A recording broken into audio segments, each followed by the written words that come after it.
Hello എല്ലാവർക്കും നമസ്കാരം. ശ്രീതോസൻ here. ഇന്നത്തെ ടോപ്പിക്കാണ് കാറ്. ഫിൻലാൻഡിലെ കാറുകൾ എടുക്കുന്ന എങ്ങനെ നമുക്ക് ചൂസ് ചെയ്യാം കാറ്. അപ്പോൾ സെക്കൻഡ് ഹാൻഡ് കാർസിനെ കുറിച്ചാണ് പറയുന്നത്.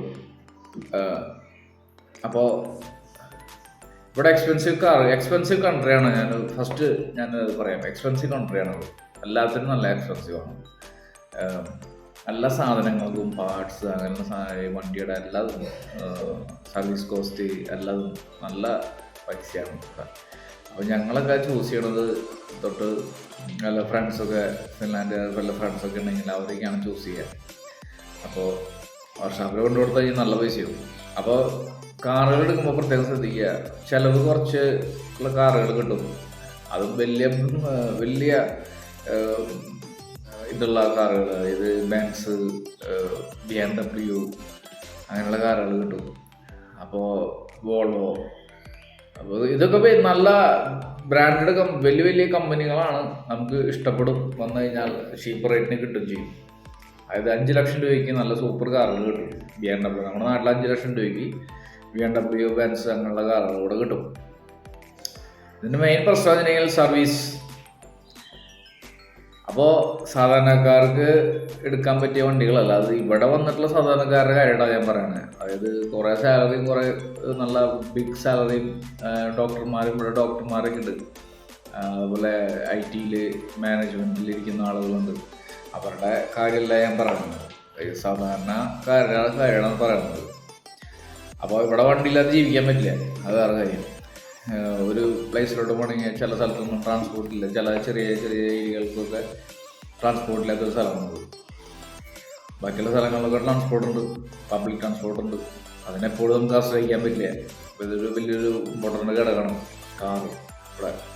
അപ്പോൾ എടുക്കുമ്പോൾ ശ്രദ്ധിക്കേണ്ട കാര്യങ്ങൾ, എടുക്കുന്ന ഏതെല്ലാം വണ്ടികൾ നമുക്ക് എടുക്കാതിരിക്കാം. സാധാരണക്കാർക്ക് കേട്ടോ, അവരുടെ കാര്യമാണ് പറയാൻ പോകുന്നത്. BMW എക്സ്പെൻസീവ് ആണ്. ഇവിടെ നമ്മൾ എടുത്തു കഴിഞ്ഞാൽ നമുക്ക് 2000-3000 രൂപയ്ക്ക് BMW കിട്ടും. 4000 രൂപയ്ക്ക് 5000 രൂപയ്ക്ക് തിരക്കില്ലാത്ത സൂപ്പർ വണ്ടി കിട്ടും. 5000 യൂറോയ്ക്ക് 6000 യൂറോയ്ക്ക് സൂപ്പർ വണ്ടി കിട്ടും. ഇവിടെ നാട്ടിലൊരു 10-15 ലക്ഷം രൂപയുള്ള വണ്ടി ഇവിടെ 6000 യൂറോയ്ക്ക് കിട്ടും. വെറും 7 ലക്ഷം രൂപ 6 ലക്ഷം രൂപയ്ക്ക് വണ്ടി കിട്ടും. ബെൻസ്, വോൾവോ അങ്ങനെയുള്ള വണ്ടികളുടെ കാര്യം പറയണേ. അപ്പോൾ ഇതെടുത്ത് കഴിഞ്ഞാൽ ഇത് കൊണ്ടു നടക്കാൻ ഭയങ്കര പണിയാണ്.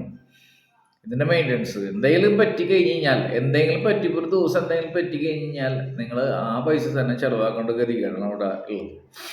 കാരണം ഇതിൻ്റെ സർവീസ് കോസ്റ്റ് ആയാലും ഇതിൻ്റെ മെയിൻ്റനൻസ് ചാർജ് ആയാലും അതിൻ്റെ പാർട്സ് ആയാലും അല്ലാതെ ഭയങ്കര പൈസയാണ്. അപ്പോൾ സാധാരണക്കാർ ഇതിലേക്കൊന്നും പോകാതിരിക്കുക. വരുമ്പോൾ നമുക്കൊരു സന്തോഷം, മറ്റേ ഇതുണ്ടാവും, ഒരു ഇൻട്രസ്റ്റ് ഉണ്ടാവും. ഞാനിവിടെ വന്നു, എനിക്കത് വേണം, ഇത് വേണം, എനിക്ക് ബെൻസ് വേണം, BMW വേണം. അത് എടുത്തു കഴിഞ്ഞാൽ ഇതൊക്കെയാണ് പ്രശ്നങ്ങൾ. നമ്മുടെ സാധാരണ ജീവിതത്തിന് പറ്റിയതല്ല അത്. ഓക്കെ, അപ്പോൾ ഏതെല്ലാം വണ്ടികൾ നമുക്ക് ചൂസ് ചെയ്യാം ഇവിടെ വന്നിട്ട്. അതായത് നമ്മുടെ നാട്ടിലെ പോലെ മെയിൻ്റനൻസിൽ അങ്ങനെ ഇതിൽ പോകാനായിട്ടുള്ള വണ്ടികൾ, മാരുതി പോലുള്ള വണ്ടികൾ. ഫസ്റ്റ് ടൊയോട്ട, പിന്നെ വോൾസ്വാഗൻ, പിന്നെ ഫോർഡ് എടുക്കുമ്പോൾ പ്രത്യേകം ശ്രദ്ധിക്കുക. പെട്രോൾ എഞ്ചിൻ മാത്രം യൂസ് ചെയ്യുക. അപ്പോൾ ഇവിടെ ഫിൻലാൻഡിൽ ഏറ്റവും കൂടുതൽ വണ്ടികൾ ഓടുന്നത് ടൊയോട്ട കഴിഞ്ഞാൽ ഫോർഡാണ്, അതേപോലെ വോൾസ്വാഗനാണ്. അപ്പോൾ ഇങ്ങനെയുള്ള വണ്ടികൾ നിങ്ങൾ എടുക്കുക. പാർട്സിനായാലും ചീപ്പാണ്, അല്ലാതെ ചീപ്പാണ്, മെയിൻ്റനൻസ് കോസ്റ്റ് ആയാലും ചീപ്പാണ്. ഓക്കെ, അപ്പോൾ ഇങ്ങനത്തെ വണ്ടികൾ നിങ്ങൾ മാക്സിമം യൂസ് ചെയ്യാൻ ശ്രമിക്കുക. സാധാരണക്കാരുടെ കാര്യം പറയണം കേട്ടോ. ഓക്കെ, അപ്പോൾ ഇത്ര എനിക്ക് പറയാനുള്ളൂ വണ്ടികളെ കുറിച്ച്. അപ്പോൾ okay, thank you, bye. See you next video. Happy weekend, guys. Bye.